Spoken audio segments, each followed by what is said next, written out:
أوبنهايمر اسم كان مختفي كتير عن الساحة. أول مرة تعرفوه ما بين البطل أو الخاين، مخترع القنبلة الذرية ولا اللي سرب سر أهالي السوفيت؟ وليه اتعمل عنه فيلم؟ وليه الشخص ده كان خايف من أثرها؟ خلينا نعرف ده في حلقة النهاردة.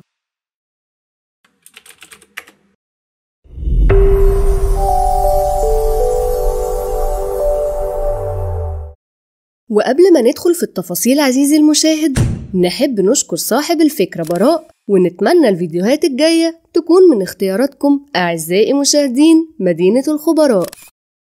أوبنهايمر اللي معروف بأبو القنبلة الذرية، واللي كان ليه دور في قيادة فريق من العلماء اللي اتكلفوا بصناعة سلاح غير مسار الحرب خلال الحرب العالمية التانية، وبسبب السلاح ده اتغير العالم للأبد، واستمر في شكل المشهد الجيوسياسي في القرن ال21. مين أوبنهايمر ده؟ أوبنهايمر كان فيزيائي نظري، وظهرت عبقريته العلمية في سن صغير، ومع إن مسيرته المهنية كانت مرموقة، لكن علاقته بحكومة أمريكا ما كانتش قد كده. اتولد روبرت أوبنهايمر في مدينة نيويورك في 22 إبريل سنة 1904 من عيلة يهودية، وكانت العيلة من العائلات المهاجرة الألمانية. بالمناسبة هو كان عالم بطبيعته، يعني محدش لقبه باللقب ده، لأن زي ما قلتلك من شوية عزيزي المشاهد كان ليه عبقرية علمية من وهو صغير.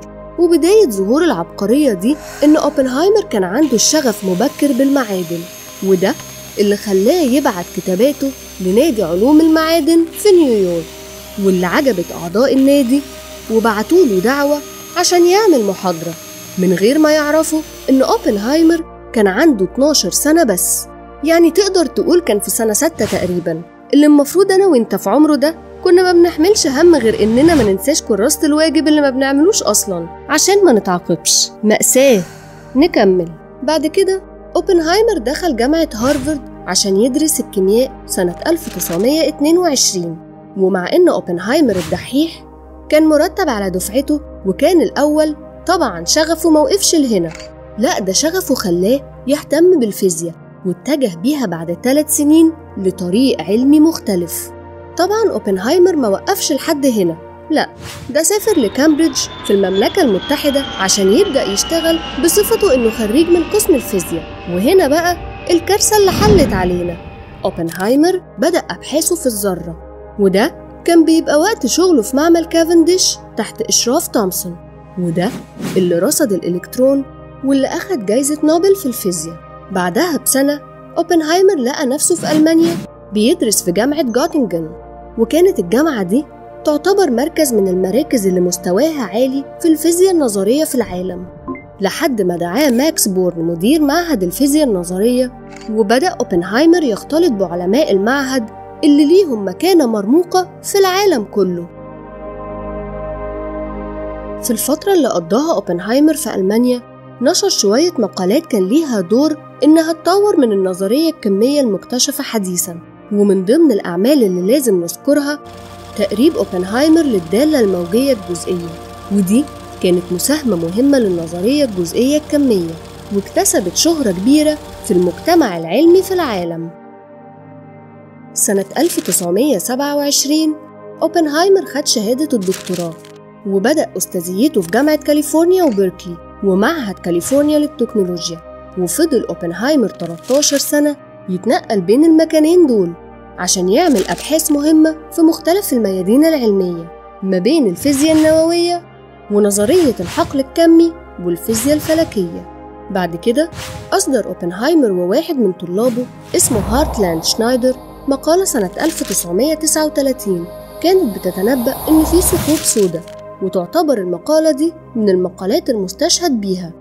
ومع إن أوبنهايمر اترشح لجائزة نوبل 3 مرات، لكن للأسف ما خدهاش. بدأ أوبنهايمر في تلاتيناته يروح ناحية السياسة. ما هيعمل إيه الراجل؟ اجتهد وتعب في العلم ما قدروش، أنا أشوف السياسة يمكن تقدرني. اكتشف أوبنهايمر إن ألمانيا النازية بقيادة هتلر طوروا أول سلاح نووي في العالم، ولما انتشرت الحرب العالمية في أنحاء أوروبا في سبتمبر 1939 أمريكا في الوقت ده كانت بتراقب اللي بيحصل ده في قلق شديد. من ناحية تانية، أوبنهايمر لقى فرصة ذهبية إنه ينضم لمجهودات بلده المبكرة في سبيل إنه يساعد في تطوير السلاح النووي. سنة 1940 أوبنهايمر اتجوز كاثرين كيتي بيرلينج، وكانت طالبة يسارية راديكالية وعضوة في الحزب الشيوعي سابقاً، وخلفت ابنهم الأول بيتر سنة 1941، وخلفوا بنتهم التانية كاثرين بعد بيتر ب3 سنين. سنة 1942 عرض الجنرال ليزلي جروفز على أوبنهايمر إنه يبقى المدير العلمي لمشروع مانهاتن اللي كان سري جداً عشان تطوير القنبلة الذرية، بعد ما اختار أوبنهايمر موقع في لوس ألاموس في نيو مكسيكو، الجيش الأمريكي اللي بنى مجموعة من المخابر هناك. وهناك اتجمعت أذكى وألمع العقول في الفيزياء من كل حتة في أمريكا، واتكلفوا يعملوا قنبلة ملهاش زي في العالم ولا تيجي على عقل بني آدم. وبالمناسبة كان فريق أوبنهايمر في البداية مئات، بقوا آلاف، كلهم تحت طوعه، بما إنه مدير المشروع اللي اتدفع فيه فلوس من الضرايب الأمريكية. ومع إن أوبنهايمر ما كانش خبير في إدارة المشاريع قبل كده، لكنه اتعلم بسرعة ووصل لمستوى تطلعات الجنرال جروفز.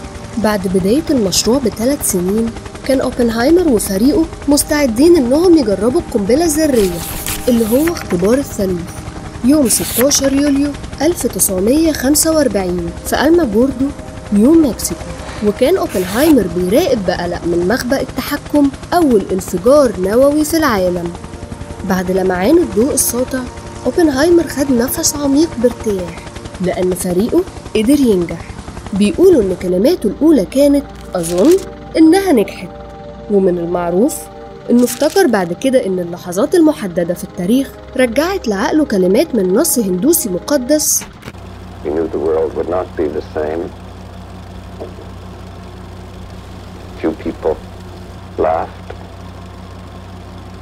Few people cried. Most people were silent. وافتكر جملة I remembered the line from the Hindu scripture, the Bhagavad Gita. Vishnu is trying to persuade the prince that he should do his duty, and to impress him takes on his multi-armed form and says, "Now I am become death, the destroyer of worlds." I suppose we all thought that one way or another. بعد أقل من شهر أمريكا رمت قنبلتين ذريتين على مدينتي هيروشيما وناجازاكي في اليابان عشان تنهي الحرب العالمية التانية. اتقال وقتها إن أوبنهايمر اضطرب أما عرف إن القنبلة استعملت مرتين، وشاف إن القنبلة التانية ما كانش ليها لازمة. بعدها بأيام اتقابل مع الرئيس ترومان وعبر عن ضيقته من قنبلة ناجازاكي، وقال لرئيسه إنه شعر وكأن يديه ملطخة بالدم، وما كانش الرئيس عنده الوقت لموقف أوبنهايمر الأخلاقي، وقال إنه أعلن إنه مش عايز يشوف أوبنهايمر في مكتبه تاني. بعد الحرب بقى اسم عائلة أوبنهايمر مشهور وظهر على أغلفة مجلة لايف وتايمز. وسنة 1947 أصبح أوبنهايمر رئيس للجنة الاستشارية العامة لمفوضية الطاقة الذرية. وخلال الفترة اللي قضاها هناك رفض أوبنهايمر تطوير القنبلة الهيدروجينية الأقوى، وده سبب خلاه يبقى في موضع سخط من اللي كانوا عايزين ياخدوا موقف حازم من الخطر السوفيتي الزايد. وبكده أعزائي المشاهدين نكون وصلنا لنهاية حلقتنا. ما تنسوش تعملوا لايك وشير وسبسكرايب وتفعلوا زر الجرس عشان تستفيدوا ويوصلكم كل جديد. سلام.